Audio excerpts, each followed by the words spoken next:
เอาสบายดีพี่น้องมื้อนี้มาพบกับยายเข็มเนาะแล้วก็ยายไซยายเวียงมื้อนี้เนาะถือว่า3เอ้ยน้องมาเจอกันพี่น้องมื้อนี้เนาะ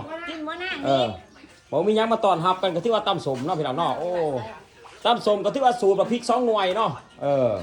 โอ้ยายไซก็กินเนาะแขวก็จนสิบ่มียำเลยยายไซก็ดิ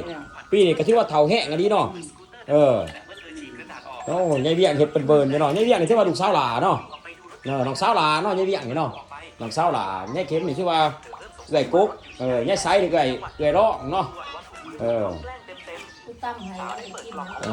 อ้พี่น้องเลยแซ่บๆตำสมโอ้ยยายเข็มเฮ็ดข้าวบักไงนึงพี่น้องเลยโอ้คนเราเมาข้างขึ้นนี่ยายเวียงก็เมาคือกันยายเวียงไอ้เฮ็ดเอ้ามื้อนี้ตำสมสามัคคีพี่น้องเอ้ยเนาะเอ้าบ้านไก่ซิดมิดไก่เคียงพี่น้องอยากมากินตำสมห่วมผ้าเนาะมากินกับปุ่นห่วมจานก็สามารถมาได้เด้อพี่น้องเด้อมื้อนี้ถือว่ายายไซเปิดบ่อัดมื้อนี้โอ้เฮ็ดยายไซคำใหญ่ๆหั่น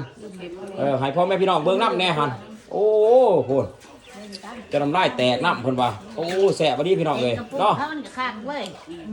ยากได้พี่น้องสิหาเห็นผู้เฒ่ากินตำสมเนาะ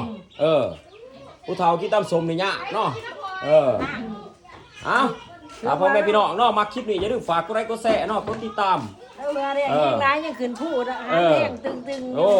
ยายเวียงยังขึ้นผู้ได้อยู่เนาะซ้ำนี่เนาะไปได้ไปทานไป50ปลายปีเลยเนาะยายเวียงยังขึ้นผู้ได้อีกสบายอยู่เฮ็ดเสร็จโซ่เสร็จปากไม่เข้มได้กับว่านั่นขึ้นไปแย่ไข่มดแดงหาเฮ็ดบดโอ้ยไข่มดแดงหาเฮ็ดบดอีกว่ายายไซดิ